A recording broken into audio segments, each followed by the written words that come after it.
आज हम लोग स्टार्ट करने वाले हैं third video on the reflection of light and the today's topic is spherical mirror.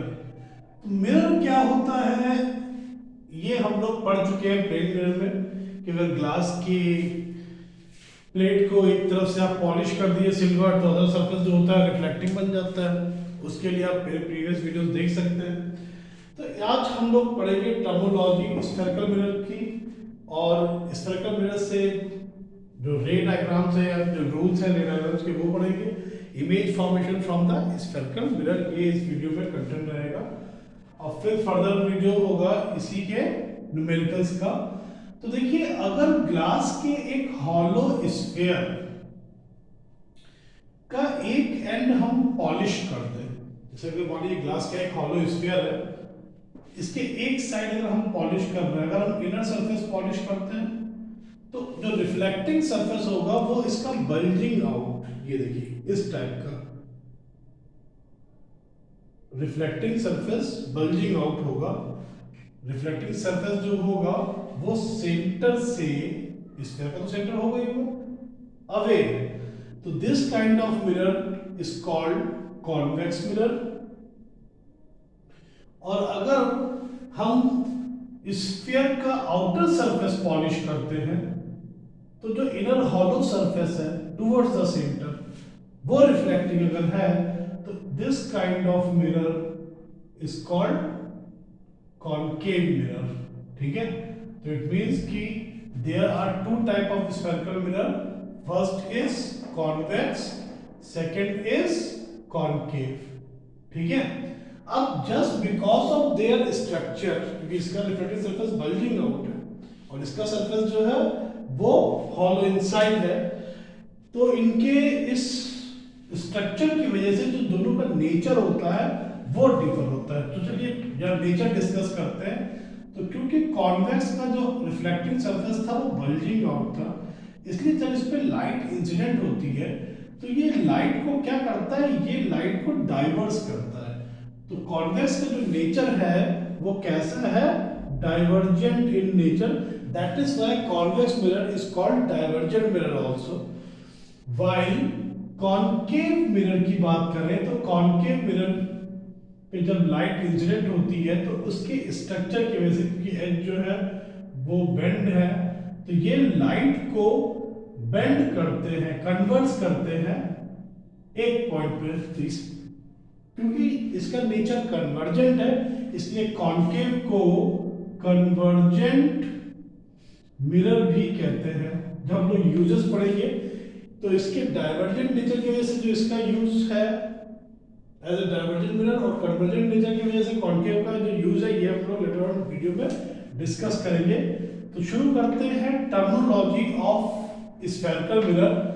In terminologies की जो डेफिनेशंस है आप चाहें तो वीडियो को पॉज करके या रिवाइंड करके आप लिख सकते हैं, हर एक टर्मिनोलॉजी को बोल ही रहा हूँ, लेकिन अगर आप नोट्स डाउनलोड करना चाहिए तो पीडीएफ फॉर्मेट में डिस्क्रिप्शन में नोट्स भी आपको मिल जाएंगे।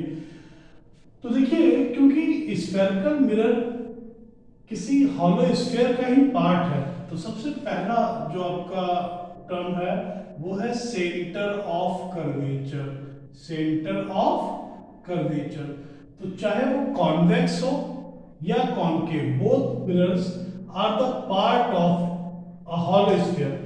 तो मिरर जिस हॉलो स्फीयर का पार्ट होता है उसके सेंटर को ही कहते हैं सेंटर ऑफ कर्वेचर और इसे हम डिनोट करते हैं कैपिटल सी से। तो what is centre of curvature, the centre of that sphere of which spherical mirror is a part is called center of curvature and it is denoted by C. Second जो topic है वो है पोल।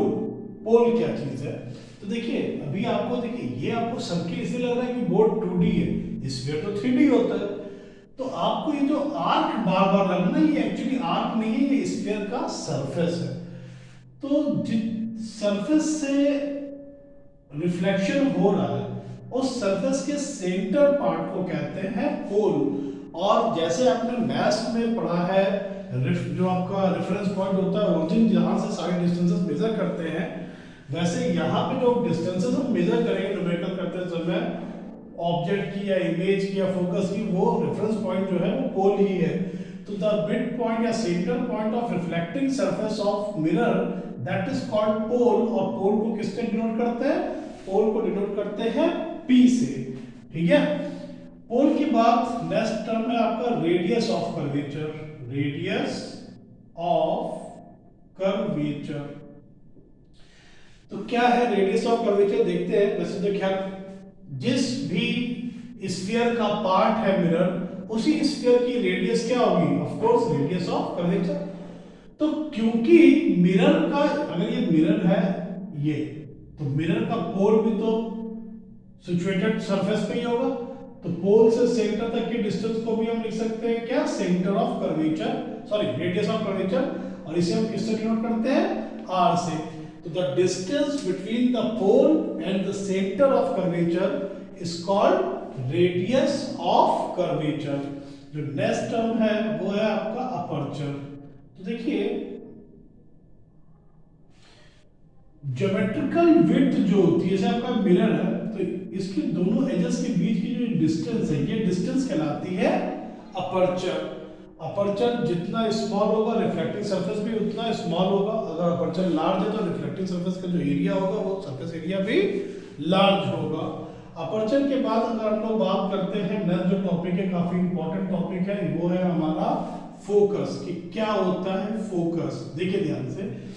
अब अपने shape की वजह से mirror का जो स्फेरिकल मिरर दो टाइप के, कॉन्वेक्स है और एक कॉन्केव। कॉन्वेक्स का नेचर कैसा था? डाइवर्जेंट, और कॉन्केव का कैसा था? कन्वर्जेंट।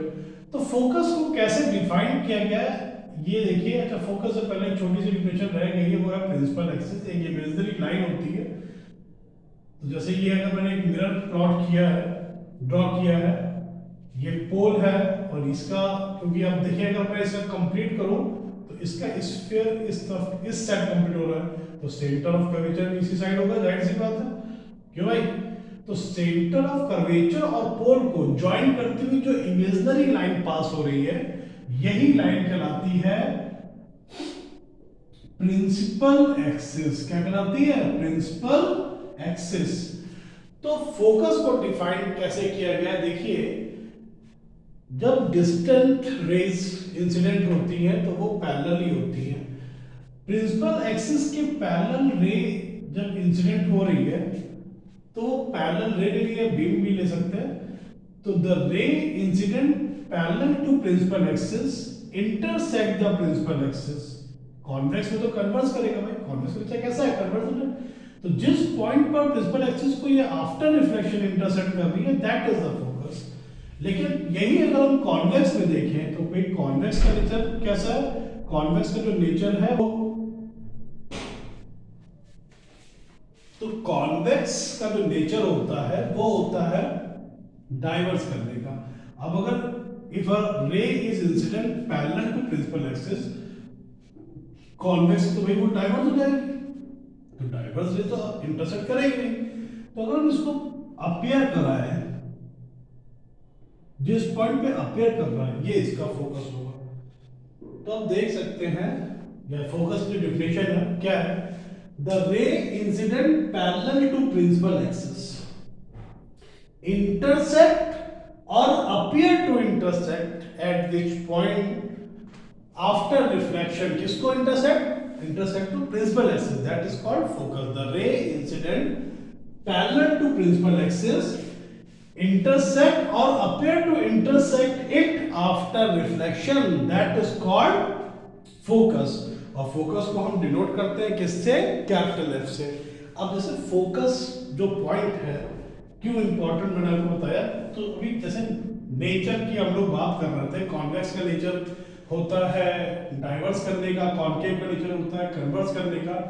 अब मान लीजिए कि बीम ऑफ लाइट इंसिडेंट हो रही है, लाइट में ऑफ कोर्स हीट का ही रेडिएशन होता है, लाइट हीट रेडिएशन का एक पार्ट है। तो कॉन्केव मिरर पे अगर लाइट इंसिडेंट हो रही है और मान लीजिए कॉन्केव का अपर्चर लार्ज है, तो अगर ये जो बीम ऑफ लाइट है ये डिस्टेंट बीम किस पॉइंट पे जाकर के भाई इंटरसेक्ट करेगा या मीट होगी, सारी लाइट एनर्जी वो कहाँ पे मीट करा रहा है, फोकस पे। तो फोकस ही वो पॉइंट होगा जहाँ पे आफ्टर रिफ्लेक्शन सारी लाइट गैदर हो रही होगी। अब अगर लाइट के जो कि हीट रेडिएशन का पार्ट है उसकी बात करें तो इसी कॉनकेव मिरर के फोकस पे अगर हम कोई ऑब्जेक्ट रख दें तो उसमें सारी हीट सेंटर्ड होगी, तो जाहिर सी बात है उसका टेम्परेचर भी इंक्रीज होगा। तो इसी तरह से जो आपके सोलर गीजर होते हैं उनमें कॉनकेव मिरर का ही यूज किया जाता है, और कॉनकेव मिरर के फोकस पे जो आप जिस चीज का टेम्परेचर बढ़ाना है, पानी गर्म करना है, उसको अगर रखते हैं तो उसका टेम्परेचर जो है वो इंक्रीज हो जाता है। तो फोकस ध्यान रखिएगा कि the point where light coming parallel to principal axis intersect और appear to intersect principal axis, that is called focus. इसे एफ से शो करते हैं। और फोकस से पोल तक की जो ये डिस्टेंस है, इस डिस्टेंस को कहते हैं focal length. Distance between focus and pole that is called focal length, और इस लेंथ को हम डिनोट करते हैं स्मॉल एफ से। ठीक है।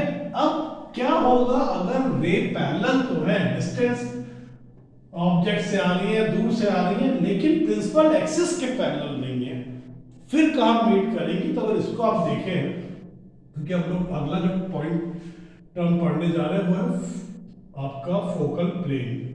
तो देखिए ये आपका पोल है, सेंटर ऑफ कर्वेचर है, ज्वाइन करती हुई लाइन हमारी प्रिंसिपल एक्सिस होगी, ये इमेजिनरी लाइन होती है।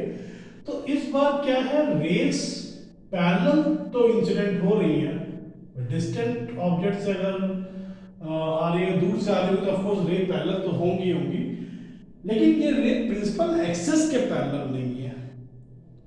तो अब ये आफ्टर रिफ्लेक्शन ऑफ कोर्स कहीं ना कहीं मीट तो करेंगी, तो वो पॉइंट अब प्रिंसिपल एक्सिस पे ना हो करके, अगर प्रिंसिपल एक्सिस के पैरेलल होती तो ये पॉइंट प्रिंसिपल एक्सिस पे होता, ये फोकस होता। तो अभी फोकस से पास होने वाला एक imaginary plane, the plane passing from focus, ये फोकस अगर प्रिंसिपल एक्सिस के, देखिए अगर रे प्रिंसिपल एक्सिस के पैरेलल इंसिडेंट हो रही थी, तो जब रेस प्रिंसिपल एक्सिस के पैरेलल इंसिडेंट हो रही थी, तो after reflection they were meeting at a point which is called focus। ठीक है, और ये फोकस प्रिंसिपल एक्सिस पर ही पॉइंट था, लेकिन जब रेस प्रिंसिपल एक्सिस के पैरेलल नहीं है तो कहीं ना कहीं तो मीट करेंगी। वो पॉइंट फोकस पे ना होकर के फोकस से पास होने वाले एक प्लेन पे होता है, और उस प्लेन को ही कहते हैं हम फोकल प्लेन। ठीक है, समझ आ रहा? The plane at which the rays incident parallel to the parallel beam of light intersect after reflection, that is called focal plane।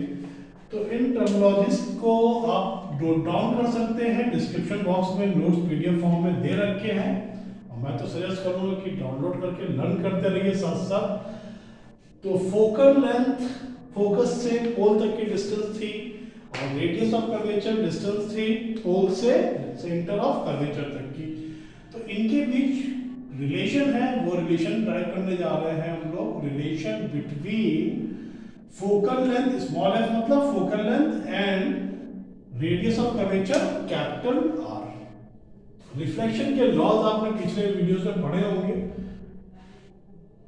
तो ये एक स्फेरिकल मिरर जिसकी रेडियस ऑफ कर्वेचर आर है, फोकल लेंथ एफ है, ठीक है, whole centre of curvature. AB is a ray of light which is incident parallel to principal axis। अगर parallel ray incident हो रही है तो आफ्टर रिफ्लेक्शन ऑफ कोर्स ये कहां से पास होगी? After reflection it will pass from focus F. वैसे तो ये डेरिवेशन 10th क्लास में नहीं है, कोर्स में नहीं है, लेकिन फिर भी आप रिजल्ट याद कर लीजिएगा और डेरिवेशन जो है उसको समझ लीजिए कि आया कैसे है। नॉर्मल जो होता है वो हमेशा पास होता है सेंटर ऑफ कर्वेचर से। इस बात को अगर आपको समझना है तो याद करिए हमने अपने प्रीवियस वीडियो में क्या बताया था, प्लेन मिरर जब पढ़ा रहा था कि अगर कोई रे नॉर्मली इंसिडेंट होती है तो नॉर्मल इंसिडेंस के लिए I 0 होता है, तो R भी ऑफ कोर्स जीरो होगा, अगर रे नॉर्मली इंसिडेंट है तो नॉर्मल ही बाउंस बैक होगी। और मैथमेटिक्स में आपने जब सर्किल पढ़ा होगा तो ये पढ़ा होगा कि टेंजेंट जिस पॉइंट पे टच करती है सर्किल को, उस पॉइंट की करस्पॉन्डिंग रेडियस उस पे क्या होती है, परपेंडिकुलर होती है। तो पॉइंट ऑफ इंसिडेंस पे अगर हम एक टेंजेंट ड्रॉ करें तो उसका परपेंडिकुलर ऑफ कोर्स सेंटर से ही पास होना, यानी कि नॉर्मल हमेशा कहां से पास होगा, सेंटर ऑफ कर्वेचर से। नॉर्मल हमेशा कहां से पास होगा, सेंटर ऑफ कर्वेचर से। तो ये जो आपका एंगल है, angle between the normal and incident ray, that is called angle of incidence. और रिफ्लेक्टेड रे और नॉर्मल के बीच का जो एंगल है that is called angle of reflection. तो क्योंकि फॉर्मूला ड्राइव करने जा रहे हो, थोड़ी सी मैथमेटिक्स तो यूज होगी होगी। तो देखिए angle A B C is equals angle C B F.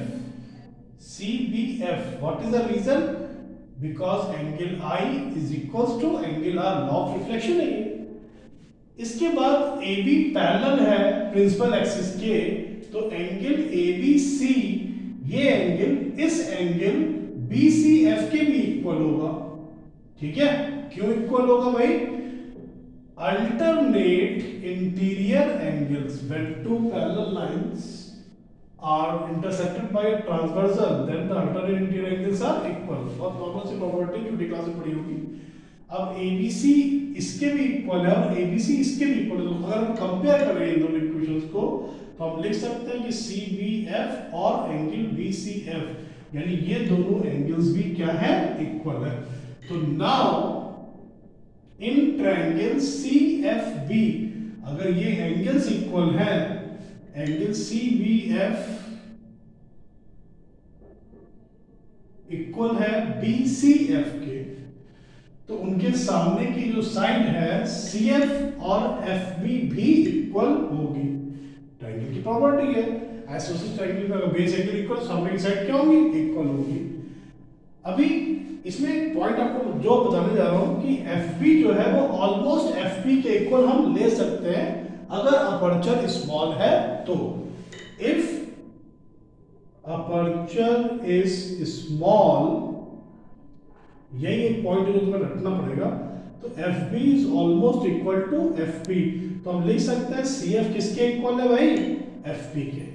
तो अगर CF FP के इक्वल है तो बोथ साइड ऑफ FP अगर ऐड कर दे, ऐड FP बोथ साइड, इसके बाद इधर देख लेते हैं, तो CF plus FP will be FP plus FP। CF और FP को ऐड करिए, क्या आ जाएगा, CP। सेंटर से पोल तक की डिस्टेंस, यही तो रेडियस ऑफ कर्वेचर थी, बराबर ट्वाइस ऑफ FP। फोकस से पोल तक की डिस्टेंस ये क्या थी, फोकल लेंथ। तो रिजल्ट आ गया R बराबर 2F, रेडियस ऑफ कर्वेचर जो होती है फोकल लेंथ की ट्वाइस होती है, hence F can be written as R/2। तो अगर फोकल लेंथ दी गई हो, रेडियस ऑफ कर्वेचर फाइंड करना है तो 2 से मल्टीप्लाई कर लीजिए, अगर रेडियस ऑफ कर्वेचर दिया गया, फोकल लेंथ फाइंड करना है तो 2 से डिवाइड कर लीजिए। ठीक है, तो वीडियो को पॉज करिए, वीडियो को पॉज करके ये डेरिवेशन आप यहाँ से नोट कर सकते हैं और बाकी आपको नोट्स तो खैर वीडियो फॉर्म में मिल ही जाएंगे। तो अगर आप सेम रिजल्ट कॉन्वेक्स के लिए ड्राइव करना चाहें कि क्या F बराबर R/2 कॉन्वेक्स के लिए भी एप्लीकेबल है, तो बिल्कुल एप्लीकेबल है। ये मैं आपको खुद करने के लिए दे रहा हूँ, ट्राई करिएगा। बहुत सिंपल डायग्राम देखिए, यहाँ से centre of curvature, sorry pole, और ये स्फीयर की सेट कंप्लीट हो तो सेंटर ऑफ कर्वेचर को इधर। Ray is incident parallel to principal axis, parallel to principal axis होता है क्योंकि डाइवर्जेंट नेचर है तो डाइवर्स करेगा, तो कन्वर्स किस पॉइंट पे मीट करते हुए करेगा, फोकस पे। और नॉर्मल देखिए, नॉर्मल जो है ये देखिए ना, ये normal always passes through centre of curvature. तो A है, ये पॉइंट B है, तो यही अगर आप देखें ये एंगल इसके इक्वल है, angle I is equals angle R। बाकी इसके बाद आप ट्राई करिएगा, I R के भी इक्वल है और यही एंगल जो है वो इसके भी इक्वल है। क्यों, करस्पॉन्डिंग एंगल, क्योंकि दोनों पैरेलल है। और उसके बाद क्योंकि ये तो भाई एक सेम रहे ना, जो रिलेशन था एफ और आर में ट्राई करिएगा। नेक्स्ट वीडियो में हम लोग स्टडी करेंगे image formation from the spherical mirror, उसके लिए कुछ रूल्स पढ़ेंगे। तो चलिए मिलते हैं नेक्स्ट वीडियो में। अगर वीडियो आपको अच्छा लगा तो अपने फ्रेंड्स के साथ शेयर करना मत भूलिए।